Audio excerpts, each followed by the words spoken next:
Life Reflection, Chapter 5, Abandonment. This one is probably going to be a bit on the heavier side, but I think we'll do our best to present it in a lighter way. I think I've had a bit much with crying on these episodes, I guess, but I think this one will be fine. So let's start off with the theme of abandonment in general. So far in each reflection, there's been at least a small hint of the theme of abandonment in my life. For the first one, we talked about present time, sort of, but also like what led me here. And part of it was me really wanting to do the stuff I'm doing right now with a friend, with someone else. But in the end, I ended up being alone. And it's not being abandoned. I don't see it that way. But in a way, it does sort of touch that sensitive spot that I developed over time as a kid. And we talked about it more in number 2, where basically we grew up in an environment that wasn't great. And eventually my dad left, the divorce happened.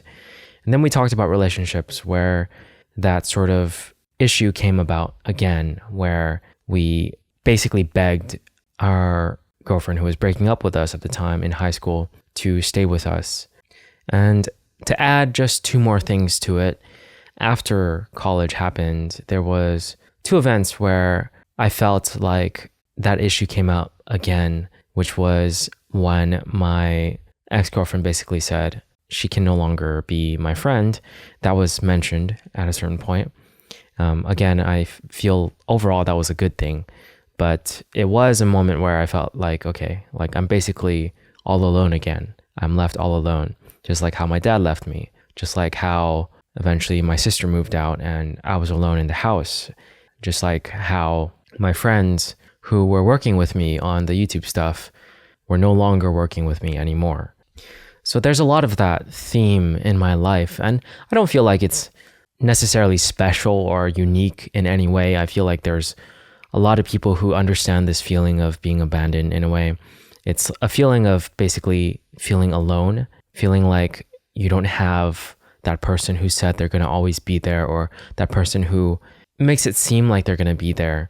Like all of a sudden they're gone, you know, and that doesn't feel good. There's a void that's left in your heart and your soul. There's a warmth that used to be there, and now it disappeared. And that happened again when I thought I found like a friend who was very, very special to me, and we were just good friends. Like we just really got along well and talked about so many relatable things and everything like that. But eventually, I guess just stuff happened and we ended up not talking as much, and we're still good friends now, but it's not the same as before. Like we hardly talk compared to back then when we would see each other a lot more often. And then there's another one that's a bit more recent that deserves its own episode. But the gist of it is I basically lost a really good friend to circumstances that were basically outside of my control. So I felt extremely sad by it. And there were definitely mistakes on my side, but I did my best to clarify, communicate, apologize, everything. But I suppose it was just not enough to save the friendship. But it's okay. I think these days, I've been understanding something about abandonment, which is one of the things that actually is affecting me to this day, or it has affected me very recently compared to everything else that I've been talking about, where, you know, it's in the past, those feelings are still there when I talk about it, but they're not as like present in my life at the moment. But this theme of abandonment sort of is in a way, because I feel like I've learned something from it that's very important. And that is, in life, there are moments, there are people, there are things that will be there, but only temporarily. But it doesn't make it any less special. It doesn't make it any lesser in any way. In fact, I think knowing that it could be temporary is something that makes me feel that it's more special, that I want to cherish it even more. And there's something I remember in a podcast that I listened to a while back. I can't remember all the details, but I remember it was like 2 people who were kind of famous were talking to each other, and they hardly meet up, but they're good friends. And then they were saying like, oh, this might be the last time we meet or something like that. Despite them being, they're a bit older, on the older side, but like I feel like they have a lot of time. But I guess they're just so busy that they don't know when they're going to see each other again. And I suppose there's a possibility of them like passing between that time. And I was like, oh, that's so strange to me. Like why feel that way if you have all the power in the world to try to meet again? That's how I thought back then. And in a way, I still somewhat believe that. But also now, compared to back then, I feel like I understand it way more. I'm like, yeah, there are these moments that I'm going to have with my friends, have with people that I've met, have with just family members, all that might not ever happen again. Like there was this one Kurzgesagt video that said like, there's going to be that one moment in your life that's the last time you do something and you don't really know when that might be. So you want to sort of just cherish it while it lasts. And that's the mindset that I've been living with these days compared to back then, because I know like, I'm going to be good friends with someone, but I'm not going to ever expect them to stay anymore. I'm not going to expect them to be in my life forever. That sort of mindset that I had in high school with my ex-girlfriend, where I was like, oh yeah, we're going to be together forever. We're going to marry each other, all that stuff. And how she would always say like, I wish we can just stay like this forever whenever we were hugging or just like relaxing together. Like that sort of thought is very nice, but at the same time, it's something I no longer feel or hold on to. I just feel like in life, especially in my life, where I feel like I've been abandoned a lot, where I've felt that feeling of abandonment a lot. I suppose I sort of now expect that every relationship, every connection that I have with someone is only temporary, and I'll just treat it like I'll still care as much as possible. I'll still love, I'll still feel everything to the max, but I won't expect it to last forever. And that's the big difference between who I am now compared to before. And in a way, that's a little sad, I suppose, but it's more practical compared to back then. I remember after I moved, there was this one friend. She was a really, really good friend of mine. She really, really helped me out after I moved by sending me voicemails all the time, by just like talking to me on the phone and sending me messages on AIM and stuff, even though I was like trying to be depressed and not talk to anyone. She just was like a sunshine. She was the light in my dark at that time, as cheesy as that sounds. But because of that, I will love her unconditionally, like forever. She's a great friend. We talk like once in a while these days, like maybe 2 to 3 times a year, but that's okay. Like I still really, really care about her. And I've told her before, like, because you helped me through such a trying time, I will always, always be grateful to you and always try to be there for you whenever you need it. And at the time I told her, like, we're going to be friends forever. We're going to be friends forever. And she always was skeptical of that. She said like, oh, you never know what's going to happen in the future. And, I just always denied that. I always said, you're wrong. We're going to be friends forever. And I think, maybe I was right. We will be friends forever as long as I keep up this, I keep trying to be in contact with her, because at a certain point, there were low times where we would just talk to each other once or twice a year on the phone. And, she told me at some point that I was persistent, and it's because of my persistence that we're still friends today. So yeah, you really can make that difference if that's what you really want. But at the same time, it's like, the only reason I did that was because of what she meant to me, what she did for me during those times. And, I still tried my best for a lot of my friends as well. Just tried to keep in contact with them, always invite them to like my birthday event or some sort of catch-up hangout. But, not everyone has that same willingness, and everyone has their own lives to deal with.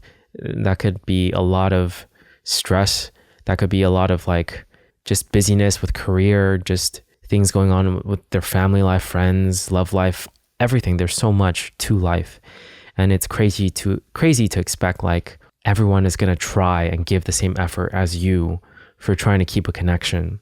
But at the same time, it's like, I'm going to try my best either way. I'm just not going to expect that it will last forever. That's it. Like I have a lot of friends that I really, really care about now that I will always continue to try my best for. But if their effort isn't shown on their side, I'm not going to complain about it. I'm not going to feel like abandonment or whatever, unless they're like outright trying to like, end the friendship. That, of course, that's definitely going to be heartbreaking no matter what. Like how I experienced it the 2 times I was out of college, the 3 times out of college with 3 different friends. But at the same time, I suppose those things might happen again, and I'm a bit more ready for it.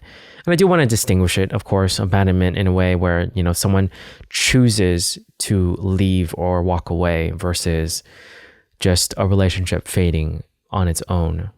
And then perhaps one side just no longer putting in that effort, which again, there's a difference for sure, but in a way it's still a bit of being abandoned in that sense that that connection from their side, they're no longer putting in any effort, which is similar to them walking away. But everything, every feeling, every moment that I felt abandoned, it was very, very painful, no doubt. Like some of the most painful periods of my life. And because of that, because I know how it feels to be abandoned, I've made an oath to myself saying that I will never abandon others that I love, that I care about, that are my friends, that are my family. Of course, there are circumstances where people are toxic, that like I'm talking about genuine toxicity. I'm not talking about like, I feel like the word has been thrown out so much lately that it's kind of become less meaningful when someone says toxic. It's like when someone has a bad trait or bad personality for one thing or whatever, people just say, oh, that's toxic, blah, blah, blah. But it's more so like being around them feels terrible. Being like in a friendship or just having a connection with them puts you in danger or puts you in a spot where it just doesn't help you in your life or whatever. It's not just like a personality trait or something like that you dislike. It's different. It's a completely different feeling. And I'm glad for me, I haven't really experienced that very much in my life. Like it's possible that you can consider my relationship with my high school ex toxic because we weren't good for each other in the long term, because we would fall back into certain relationship tendencies, even though we were still just friends after college. So that was definitely not good and can be considered toxic for sure. And then my father, 100%, like easily say that that was a toxic environment when he was yelling all the time or breaking things or just arguing all the time. Like that's real toxicity right there. So that's pretty much the only exception to that oath is like, even then, like I still would try my best for those people if I care about them. Like it doesn't matter if they're toxic or whatever, I'll still do my best. Because I feel like there's this quote from Avatar, The Last Airbender that I just really, really love. It's when the lion turtle is giving the energy bending powers to Aang, and it's getting a little nerdy right now. But he says something like, I can't quote it verbatim, but the quote goes something like this.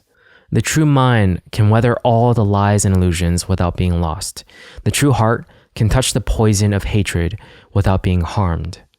So that's the quote that I really like because it's like, it's talking about the true mind and, it's like, you're paying attention to the things that are true and you're paying attention to the things that matter.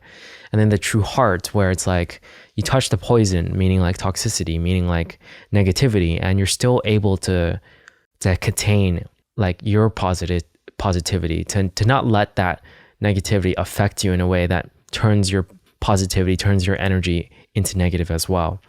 And I do want to say, like, I'm not that type of person that always wants to be positive or whatever. Like I believe that life is balanced in a way where there's positivity, there's negativity, there's a lot in both in your life. There's both in your life. And being sad when it's appropriate and being mad or being happy, all the emotions, like feeling them, all of them naturally and allowing yourself to feel them and processing them, like that's healthy. But so I don't believe in always being positive or whatever. But for me personally, like I've had so much negativity in my life already that I don't need more of it, that I'd rather just sustain and keep like a more positive outlook, a more positive like feel in my atmosphere and my energy around me, So to me, when I encounter those things, like I have a tendency to be like, okay, that happened. It didn't feel good, but it's fine. Like, let's move on. I acknowledge it. I don't ignore it, but I don't let it affect me that much. And that's the way I prefer to live based on my history, based on everything that's happened in my life. And that's why for me, like, I generally don't tolerate any overly negative things being thrown at me. Like, for instance, if someone is to yell at me or like start arguing with me or just like say things to me in a very like bitter, rude, disrespectful, or venomous way, I would just walk away, or I'll address it by telling them that I don't like that. And if they do it again, then we're basically done. That is how I handle it. And sometimes I also, if it isn't that serious, like, or if it's like a certain situation where it's harder to say things like that, then, I can just let it go for the moment and then bring it up later. But in general, like, I will let the person know that was not okay, that was not cool, and just let them know that if it happens again, it's, we're not going to be friends, we're not going to be connected in any way, because I'm not going to respect someone who actively chooses to disrespect me or who chooses to speak to me in such a way. And luckily, I haven't encountered that very much in my life. So I do consider myself lucky. But that is basically the full explanation to my oath. Like, those are the exceptions, right? That's where I draw the lines for connections. Other than that, as long as I have friends and family I care about, I will never abandon them. I will always be there. I will always put in the effort if they put in the effort. I will always be that friend they need if they really need me. And I will never expect that from anyone else either. There was a different sort of, it's not an oath, it's more of just something I tell myself. It's like a series of creeds, I guess. Creeds, and also just my nature in general. I'll probably go through a lot of them eventually. There was a phase, a period where I read a lot of self-improvement books, and I tried to make this whole like list of values and all that stuff, but I noticed that I was basing it off of what I was reading and not my own life experiences. So at a certain point, I just threw all of it away. I was just like, erase everything and then start from anew. And this was pretty recent. This was about around 2021, 2022, around that time when I started doing that. So I have like a list of new values, not too many of them. I think less than 12 possibly, that really, really resonate with me and my life and the things that I've experienced, because each of them came about from like a really, really strong feeling of either reflecting or things that happened in my life at the moment. And those are that's my new creed essentially. And I have some oaths in my creed, as well as I have just what I consider like my nature. And this one is my nature. It's a little sad, on the sad side, but it is kind of just based on my history, like I said. And here it is. I will love those who no longer love me. And it's just my nature to do that. That's the creed right there, the nature creed, I guess. So to just simply break it down, and it's what it means, like, for those I love, like, even if they no longer love me because of time that passed or something happened and they can't reconcile it with me, like, it doesn't matter. I'm still going to love them. Even if they dislike me or don't like me or don't want to have anything to do with me, if we had memories that were precious to me, if we once loved each other as friends, as people in general, like, I will still love them. And that goes for my dad. I mean, that whole episode where I talked about it and cried and said, like, in the end, I still love him despite everything that happened. And that goes for like my ex from high school. Like, I still care about her very much. And I want the best for her, even though we don't talk. And that goes for the friend that I recently no longer talk to anymore. Like, I just hope that they're doing well, So those are the two creeds that came about from this theme of abandonment, and just reflecting on my life and how this issue has come up again and again, this pain, this haunting feeling, I suppose. But like I said, I really believe I've processed it for the most part. There was a lot of crying when I processed it back then. Just crying, being so super, super sad, a lot of pain in my heart, just really, really feeling terrible and sad. But after all of it, this is the conclusion I've come up with. This is what I've decided based on those feelings, based on what's happened. My answer to the problem I faced, my answer to abandonment. And I feel like it's the right one for me. So I'm just going to leave it at that. That's my story related to abandonment. Thanks for listening. I'll catch you guys in the next chapter. I think it'll be a lot lighter compared to this one.